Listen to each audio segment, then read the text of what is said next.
Bing bongy bong, bing bongy bong. This is Joe, the bearded historian. He'll tell you an interesting story. Be careful of his soldiers, they can be brats. This is Angel, she's an entity. She'll cause chaos and plant her hands at you.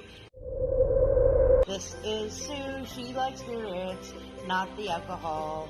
She's the reason this channel exists. This is David, he likes fire trucks.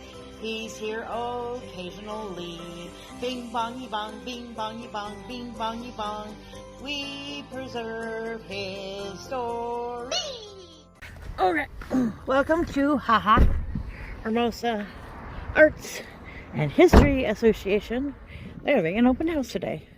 So we're going to go bother them for a little bit. We bother people? Us?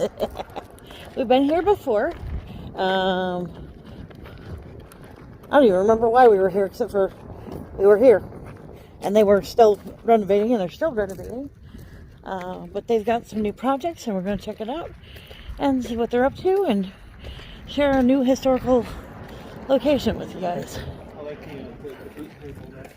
The boot thing is weird. It's February. It's Friday. It's Groundhog's Day. And you all get to be pretty princesses. Because it is the month of romance and Black History Month. There are no races that I could find that are Black History related. We're going to go with romance. So you all get to be pretty princesses waiting for your Prince Charming. Or racing to your Prince Charming. Either way. This should be a fun video. A lot of history. Hope you enjoy it. But first, shout out time. Here's a shout out just for you. You support me, so I support you. This shout out is for our friends. Let's see who it is today. Also, we have 1,700. I just did 1,600 peoples. Slow down. I will be doing that shout out soon. Hang on.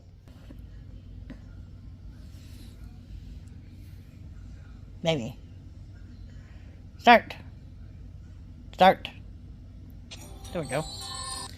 Oh. Hang on. Let's try this again.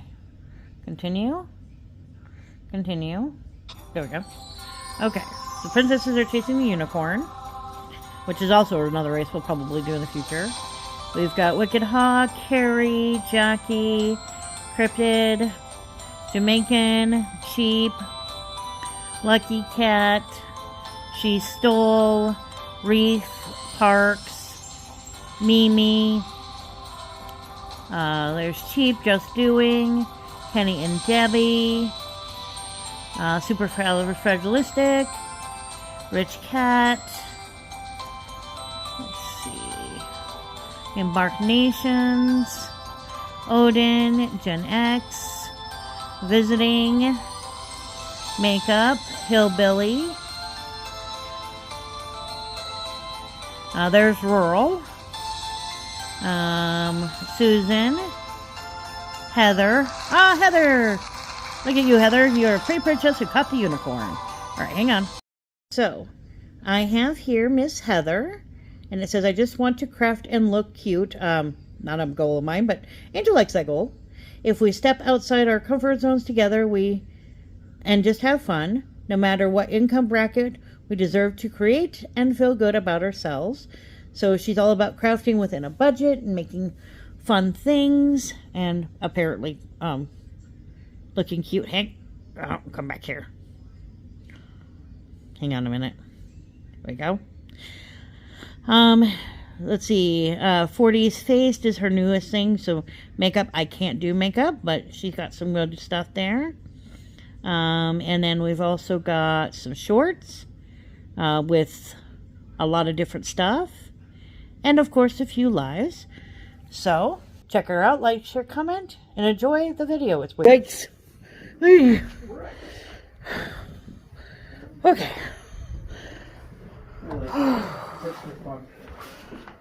Books are fun.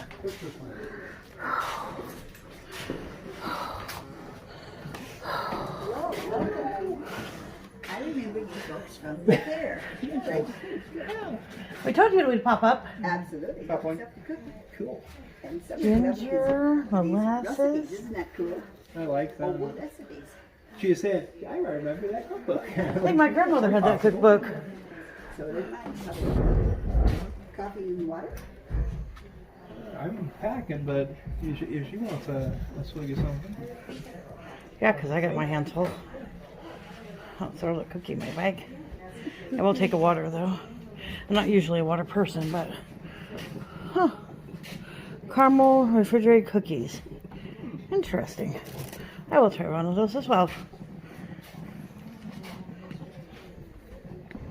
What is inside?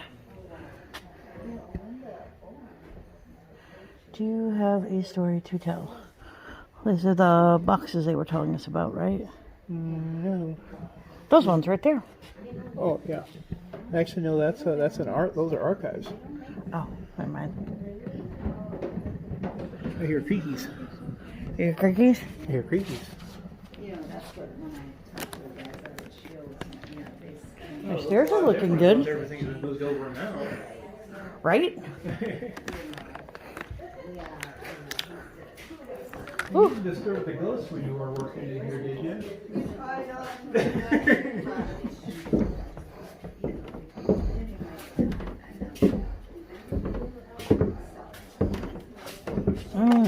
That's a pretty little, what are those things called? Starts with an S. That's history. Those are cool. Rights teachers, homeschoolers, and the curious to utilize educational resource created by local teachers available through the boxes, bags, boxes, and the bins of history resources. The cool thingamabobber. Corn sheller. Yeah, I know. When you're not trying. Fainting couch.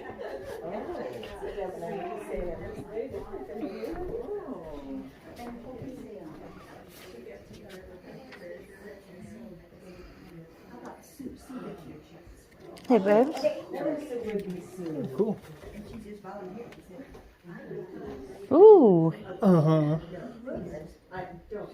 that's kind of fun. Talk to the dude in the Union outfit over here on the right. Very cool. Yeah, all the vets that are buried up there. Think about the cannons.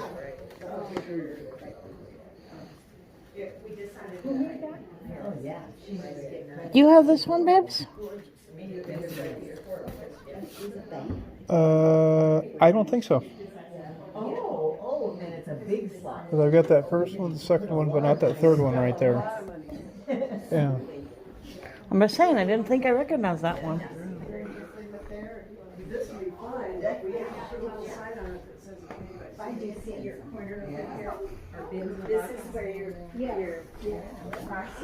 Oh, that's cool. The Buller family. Ooh, violin. This is a cool sorty thing. Yes. That's a danger to itself and others. Oh, that's a cool looking one. I like that one. Hey, for those of you who don't know what that is, that's the old card sorters for libraries. It has a real name, but I can't remember what it is at the moment. I love the trunk.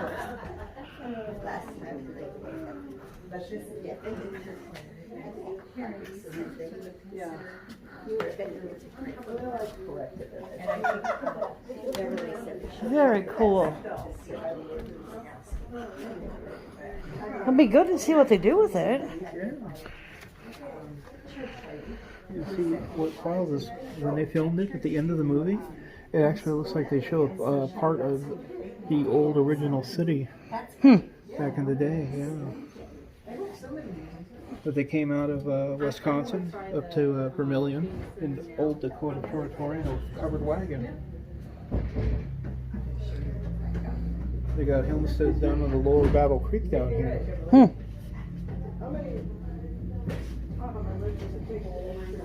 It's the best read aloud. Got a connector phone call? I would so mess this up. Yeah, it definitely was not an easy task. Of course, I remember reading one time what's crazy is they talked about when they were originally stringing up power lines and stuff. The telephone line sometimes was the up cable on barbed wire. Hmm. And of course, party line, everybody else could connect to it, and unless you knew what your code was, then you knew when it was your turn to pick it up. You know, like 2 clicks and a buzz. And otherwise, no, I don't know where Anna is. Oh, that's cool. I like that one. That is very cool. Well, that's fun. Look at your card catalog. That's what it's called. Card catalog.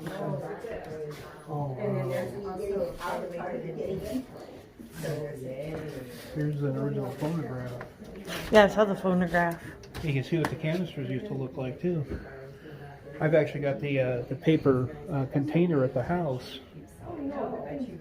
from Edison's collection. Now for the first years, we had all display cases. And I don't know, we'll probably have moving displays, rotating displays. It'd be kind of a paper and book collection because we're not a huge building. We are huge, but we're not storage-wise. We'll see what happens. So that people could come in, look up a name or an item or a place, click on a computer screen and get the information. It's stored somewhere. I think that's awesome. I think it's important for things to be accessible as possible. But like Belle Fourche Museum is enormous, and they can have standing displays for years. They don't have that much space in this. The one museum, if you guys ever road trip, there's one out in Precious. Everyone, this is our first open house in quite a long time, and we're celebrating 2 special things. One, we've started working on the building again, and number 2, a special program with the school involving students on hands-on stuff called Bags, Boxes, and Bins. This museum has been a community dream for a long time. In 2000, the Masons wanted to get rid of it and demolish it because there were a number of structural issues, which of course we have found out. But anyway, a lot of excited people got together here in Hermosa and said we need to save it. So they put forward money and started on the job. The first thing was to lift up the building off its foundation. Oh, first of all, the building used to be where the school is now. Built in 1889 as a schoolhouse for Hermosa. And I don't think it was ever meant to last this long, but it has. And it was faced with brick. And in 1926, the Masons bought it and moved it to the location it is now. We've been looking forever for a picture of this move. It was moved by a horse winch deal where it was lifted up and put on platform, and then the horses pulled it on rolling logs. Oh, wow. If you can imagine that it's even in one piece. Yeah. So, anyway, so in 2000, a deep basement was built, and it's dirt floor, but it's all footings of concrete. So it's very sturdy. We need a stairwell, it's got a ladder, but you can get down there. So then they started on other new things like new storm windows. You'll notice the paned windows in here are the original, and for that reason this building is on the National Historic Register. Wow. We have the storm windows to help with heat. We don't have a furnace, but help with heat and keep the panes from being broken. So that's helped.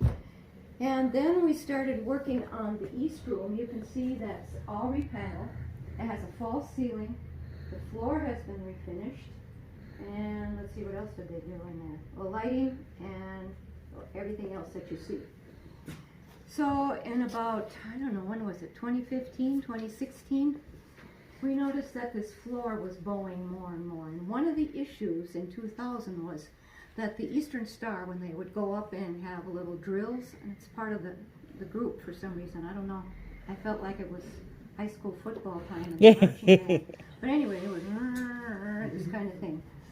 So there were a number of ideas as to what to do. And Jerry Ellerman, who was a licensed engineer for many years for the Wyoming Highway Department, finally got involved and said, these are all great ideas, but they're not safe.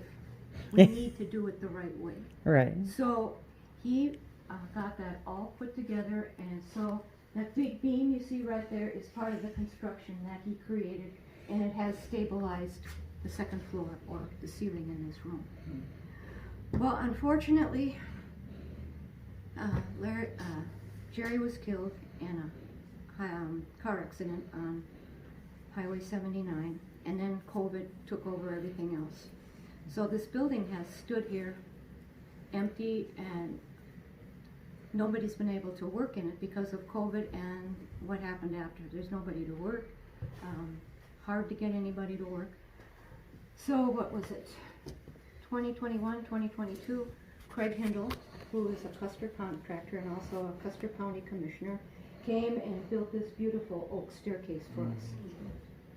And also, there was a stairwell up to that wall there, and it came down at a very steep pitch. When the Masons remember bought that it in 1926, there was a stairwell that came from the front door and went up. So that's why we have this division of two rooms. Well, to open up a building with that steep a staircase in this day and age, it never would have passed any kind of code. So it had to come down. Plus, when they started looking at it and trying to configure where should the next staircase be, we realized that that construction of that had cut the rafters or stringers away from the south wall. So the house south wall was doing this now. Oh no. So that had to be retied in. And also at the same time, the soffits on the outside had many holes in them, so we had a beautiful bunch of bats, pigeons, whatever else decided to come in. They were in here. So you'll see bird poop here and there, but it was worse in the attic. Oh my. And so, and also there were holes in the wall. The stuccoing had, holes the size of you could look outside. Oh, yeah. Yeah, outside. Not good. And all kinds of bugs and all that kind of thing. So, we were able to hire someone to fix the wall, and then also a man to do the stuccoing.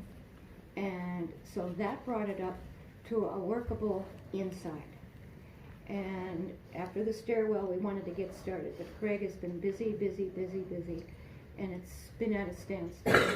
So this spring, I decided I'm going to be president for just a little longer, and I'm going to fix this before I retire.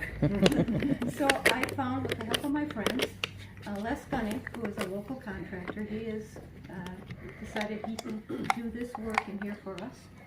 I hired Service Master to clean out the bat guano in the attic. And in 2017, we had a service come in called CAP, which is Collections Assessment for Preservation. And they are part of a national organization that helps small to mid-sized institutions improve their collections care. And they went through this whole building. They went in the basement, they went in the attic, they went all over. Okay, you need to do this to improve your building. You need to do this. We have a notebook, this thing. Oh my. And one of them was bat guano removal. They were up in the attic, and I kid you not, near the door is a pile this high of bat guano. There's also strings of it in between the rafters. Well, it's a good thing none of us have croaked from any kind of weird bacterial disease, because one of their things was, you need to fix this. And that was back in 2017. So I hired Service Master, and they're coming the end of the month, and they're removing it. And it's not cheap. They have to wear hazmat suits, special masks, all that kind of thing, and then hose it into something outdoors that's all safe. But thank God it's going to be done. Yes. Drum roll. So then the last thing in my list is getting the heating and air conditioning set up. That Larry Baker, who is a licensed engineer for Action Mechanical, his wife runs the coffee house, Valina Baker. She helped me get him on board. So she has been a big help. And so he's a very, very busy guy, but he's graciously working with me. We have several ideas, and that too will come to pass, and in not too long. So, let's see, that's all there is about the building. Okay, come on, folks, come in. Come on in. So, let's see, did I get through all that? Where I am now? Okay, one thing that we have done, because our building is not open, is Valina has invited us to use our collections in the coffee house. So people can see that the museum is still alive and kicking, because people drive by and it's like, I'm gonna come and take my stuff out, because you're not open. Well, fine, come again. I don't have it open, I can't help you. So she has it over there, and every month, 2 of our members, Linda and Beverly, decide, here's something for the month that people could look at when they're drinking coffee. And it's beautiful. It's in the corner of her coffee house, so when you go in there, be sure to look. And she's just always helpful. It's just great.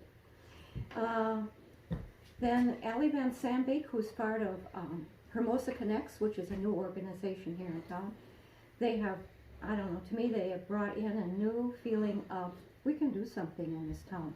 We don't have to be who we've always been. We can look forward. We can work together. We don't have to argue about things. We can be congenial. We can help. We can have a town. So, Allie Van Sandbeek is a young woman who runs her own advertising agency. She helped us with a new logo, and it was through Hermosa Connects that I connected with her. I quilt with her mother, but now I know her. Next thing is, this whole summer, the upstairs has been revitalized by Candace and Beverly and Candace's sister. They went upstairs into a whole floor of stuff, which you will be looking at later, of things just piled up. Collections, corn shower, a baby carriage, dolls, everything. So if we would have something, you know, like a program to show something, well, where is it? Can we find it? No. Can we bring it to the fair? I don't know where it is. And then when we came back to the fair, what did we do? No. So now Candace has made it organized, and it's all labeled, and it can now be put into the computer with our new accession program. So we know what we have. And people will say, well, where's my thing? Well, I can show you where your thing is. It's here. Then the next thing that we're celebrating is bags, boxes, and bins. And that was put together by Candace and Beverly, because they are 2 former teachers. And it was possible due to a grant from the South Dakota Humanities Council.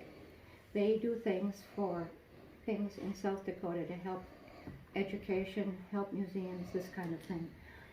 Concerts, all kinds of things. And so they came up with this idea of bags, boxes, and bins. And what that is, it's taking things from our collection to the school and helping the teachers with lesson plans, so they don't have to take time from their already busy schedule. And they can bring this, and the teachers are very excited about being able to show this old stuff. You know, the kids don't know what it is. I remember growing up in my grandmother's house. That's where I was exposed. I was taught to bake a cake with a crockery bowl and a spoon. There was no mixing. Okay. And that's what kids can see, how things worked, what they were. They're very different from what we have now. What you live in, you take for granted. What was before was really very workable, but it's changed. So this way, teachers can have something more than a book. Make it real. So we're very excited about that program. And we're grateful that they're excited. So for us, it's fun. So with all that talking, I'm now going to introduce Deb Smith, who is from teacher at the school, and she will tell you more about bags, boxes, and bins. Well, thank you, Donna. You're welcome. Deb, could you please introduce the teachers that worked on that? You bet. Well, as she said, I'm Deb Smith, and on behalf of my colleagues Cynthia Rao and Karen Hammer, I'd like to take a few minutes to explain our bags, boxes, and bins of history project. Back in January of this year, guided by the vision of our HaHa members Candace and Beverly, which there she is, and Lana, right? And with the help of the South Dakota Humanities Council, we are in the process of bringing to light and life and into the hands and hearts and minds of our local area K-8 students our local history. Those artifacts, they're amazing. And this project has the potential to really spark an interest in our students to better know who we are as South Dakotans and where we come from. So there are so many amazing stories that come to surface when you start digging. And this project provides the resources to really engage them in meaningful research work and offers a wealth of opportunities to read, write, and critically think about our state's people, historical events, and how our state has really changed over time. As educators ourselves, we know how important it is to honor factors like time and state standards correlation, student interest levels, and ease of implementation. So we started out by selecting themes that offered high interest levels in both students and educators alike, like Games Then and Now, the Laura Ingalls Wilder and Early School Experiences, and Our Lakota Neighbors.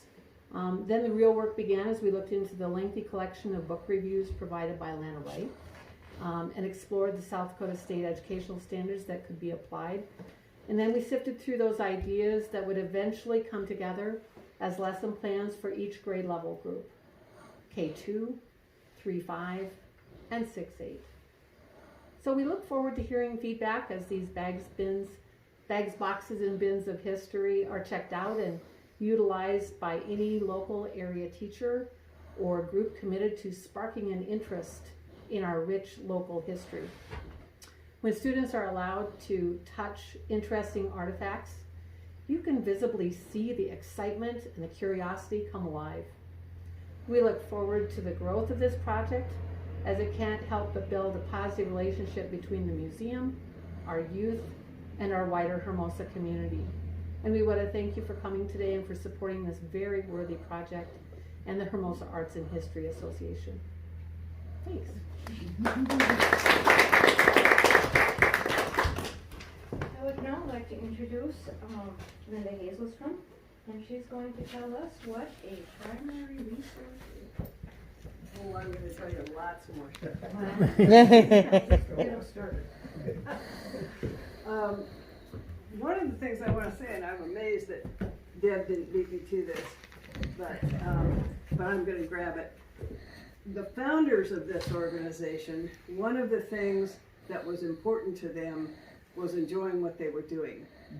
So they came up with the HAHA first, the acronym, because it was laughter.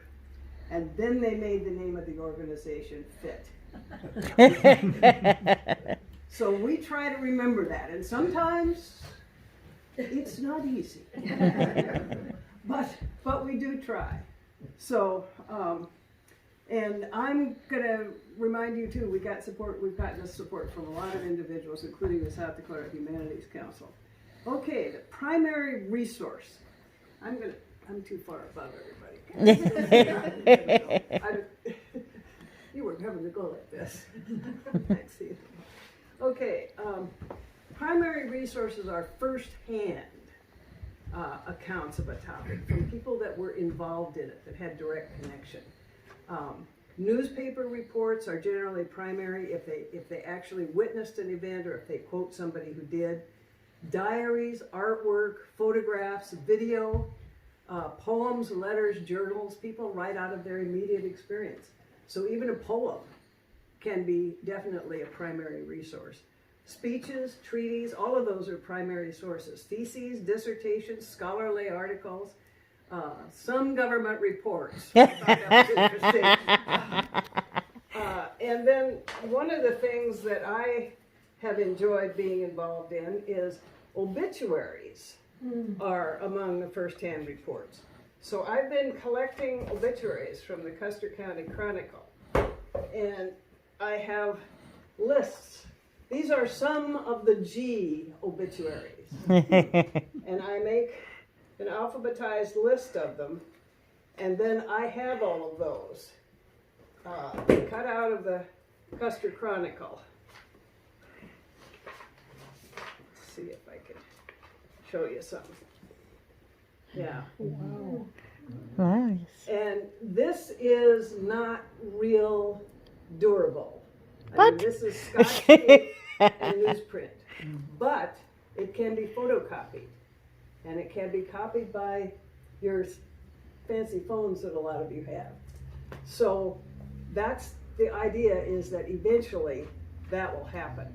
So I have more than 26 because some of the H's, I think I'm up to 4 books of H's. There's a lot of H's. But in the process of doing this, I also started collecting a couple of other things. Down Memory Lane. Anybody read? How many of you subscribe to the Custer County Chronicle? If you're interested in history and you're interested in your local community, this is an unsolicited plug for the Custer County Chronicle, because it has all kinds of great stuff in it. But Down Memory Lane is one of them. They go through the Chronicle from previous years. 10 years ago, 40 years ago, 50 years ago, 100 years ago, 110 years ago, Oh, fun. 130. The first child of a U.S. president to come into existence in the White House was born to Mrs. Cleveland. It was a girl. But one of the ones that I enjoy the most is the sheriff's log. Uh-oh. Troublemakers. The week of August 8th, a deputy assisted with an emergency medical call after a person believed they had been drugged at a local bar. Some investigation found the only substances involved were alcohol and tacos. Them tacos. Those tacos.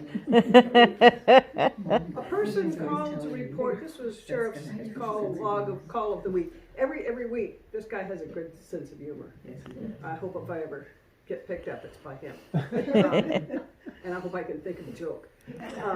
This was the week of August 11th. A person called to report finding a large number of used condoms discarded along Glen Aaron Road, fearing that, quote, something horrible happened there.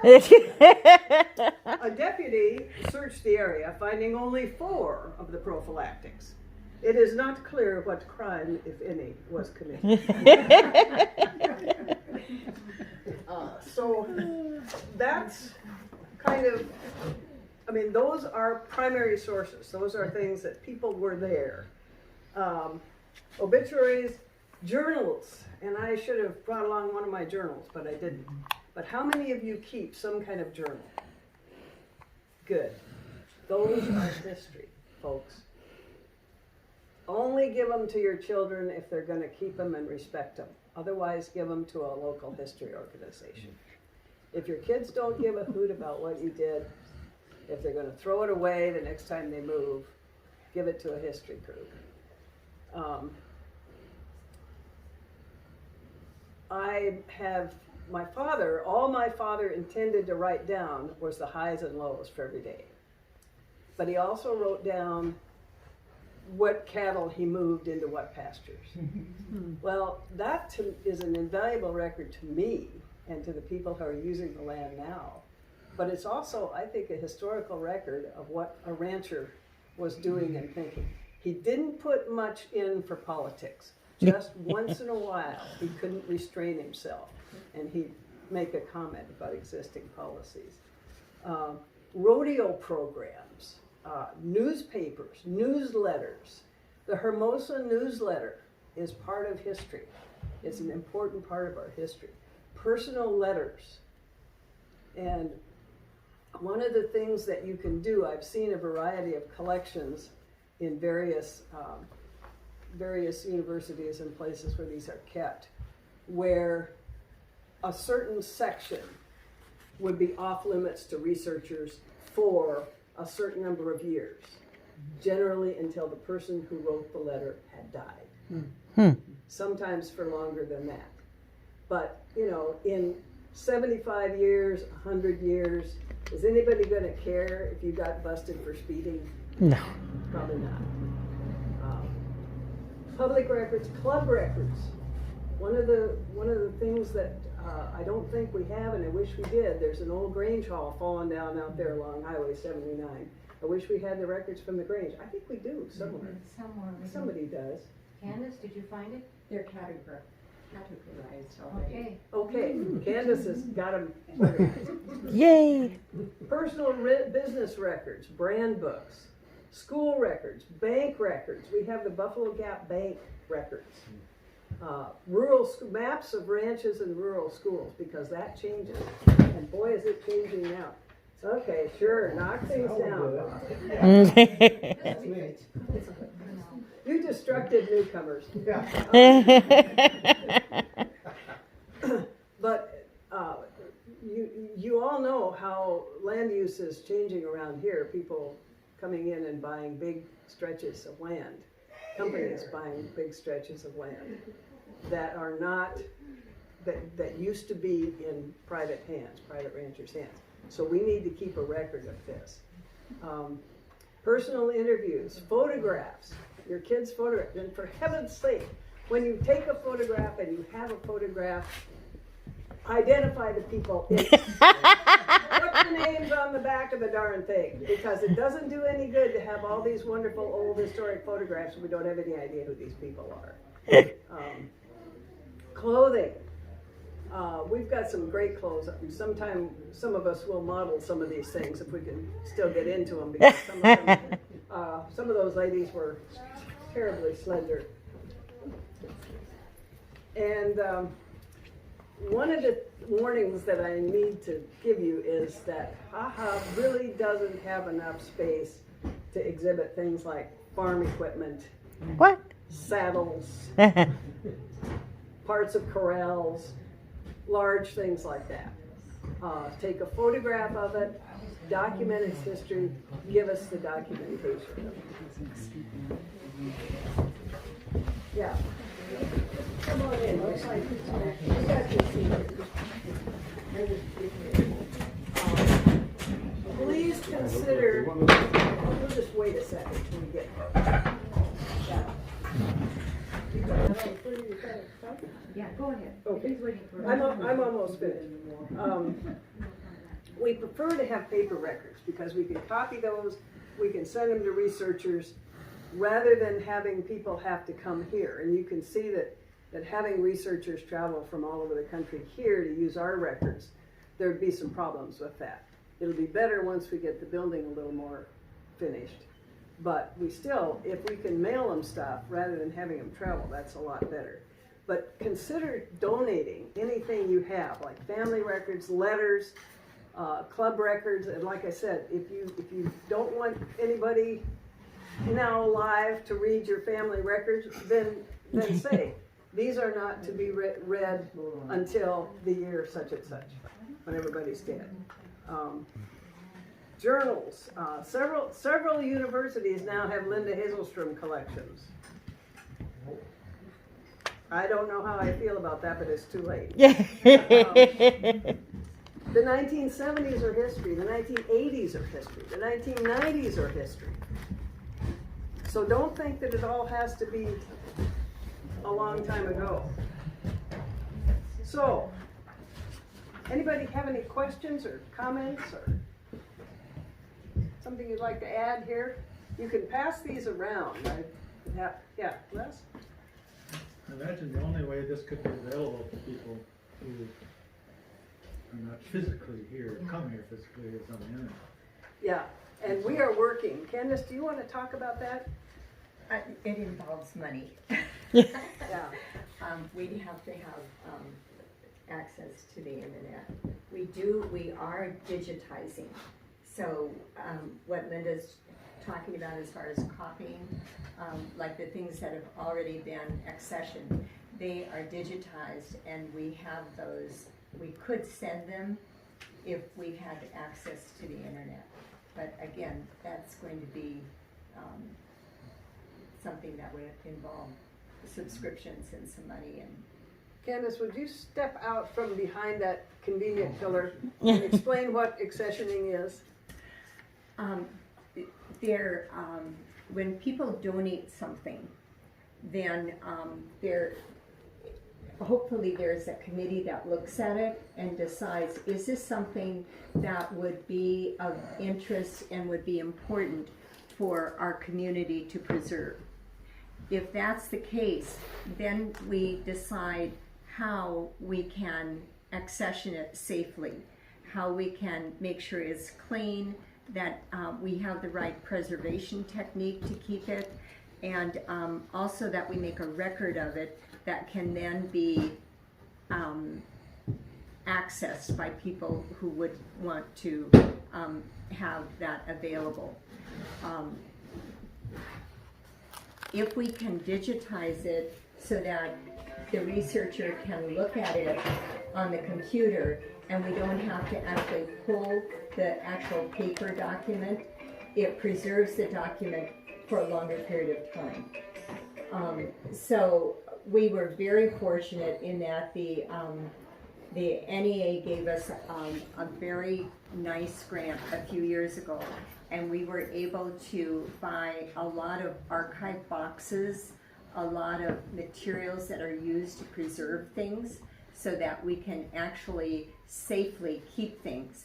The DAR gave us one of our first grants, and that allowed us to buy a computer and buy the necessary software, museum software, to actually scan these things and put them in a digital form. And I hope you will manage to go upstairs and look. Actually, I could even bring it down. No. We do have something we can plug in. So the computer is running upstairs if you'd like to look at it and see what the potential is. But you could look up by a term, you could look up by a name, you could look up by a category, and it will tell you if it's a photograph, if it's an archive, if it's in the library, so that you will know where to look. And everything's assigned a number so that you know where to look to find those things. So that's what we're working on. We don't throw anything away. If we've got 6 of them, we check with other museums, other kinds of collections, and see if they have them. One of the things that was difficult when we first got started was that as soon as people realized that we were going to have a museum here, sometimes people would just drive up in the middle of the night, I swear, and leave stuff on the porch. And we'd go out and say, what the heck is that? And who left it? And we don't necessarily know. But we tried to respect it and use it, make it part of the collection if we could. And we tried to find out who did that. Just to give them credit, not to, So there was something else I was going to say. One of those examples is we have a very nice Masonic Bible that somebody left here. Oh. We have no clue who left it, but it's precious to our collection. We'd like to know that so we can give them credit for thinking of us. Sometimes I imagine us like people think of us as their attic. Just put it out of the way, but I think there's a T-shirt in that. I like that. Yeah, we need to think about that. You do get a website. Definitely sell those on the website. I know some people who would buy them. Yeah. Hermosa's attic, Custer County's attic. You might want to mention some of the publications Lila has done also. Oh, yes. There's some of them right around the corner. There's 3 around the corner. When you walk around the corner, Lila Pengra is one of our researchers, and she's a volunteer. We were trying to figure out earlier today how many PhDs she has, and none of us can remember. It's several, which is several more than most of the rest of us have. And she's been doing research on all kinds of stuff. And for instance, there's a book about the cemetery, this cemetery, and the lower cemetery. How many of you know about the lower cemetery? Thanks to her book, we do. Thanks to her book, we do. But remember that it's on private land. Yeah. And the owner does not like you going there without permission. And I cannot emphasize that strongly enough, how the owner dislikes that and what might happen to you. So if you know who the owner is, and I'm not going to tell you, then you can ask permission. and you might be allowed to go. Probably you will be allowed to go. So when was that cemetery founded, the first one? 1880.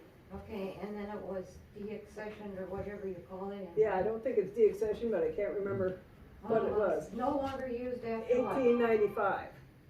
But you can tell, and some of us did some work there and cleared out around, set up some of the stones. That was something that Jerry did. Set up some of the stones. So some of this drawing is from going there and looking at some of that and setting that up. Are there copies of that for sale? Yes. Good. Yes. And then she was asked to do the history of Masonic Battle River Lodge 92 AF and AM. And this is another book that she's done. Complete with photographs. Some of you will recognize Pete Sears. Now, most of you are old enough. And then we kept hearing rumors about the horse thieves. So she did research about the horse thieves. Down below the cemetery, there are some very much misused and abused and almost disappeared graves that are the horse thieves, who weren't considered good enough to be buried in hallowed land after they were hanged by a posse of our peers. So they were placed there. And look at this. I mean, look at the bibliography, for heaven's sake. Oh, wow.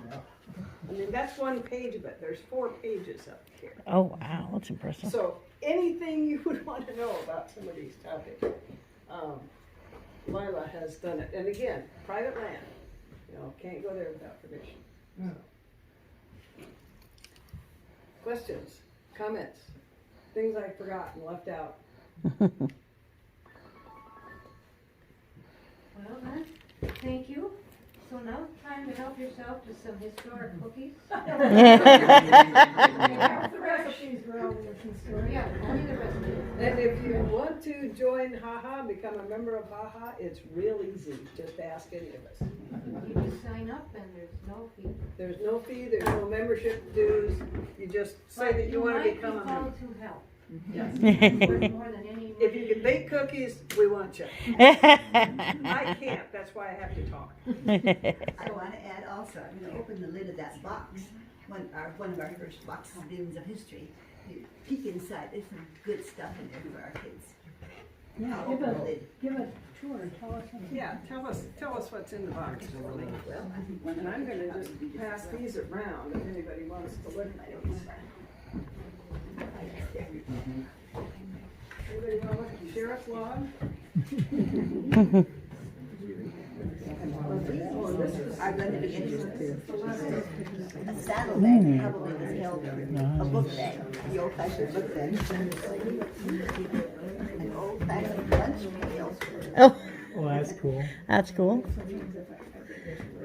And a whole bunch of slates. Kids will write Oh, on. wow. Of course, a lot of books. Lots of books. These old books are built. Oh, that's cool. I would have so lost my books that way.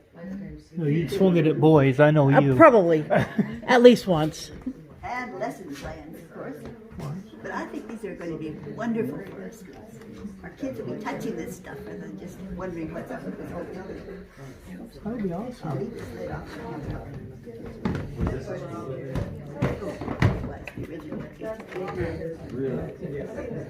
Picture upstairs.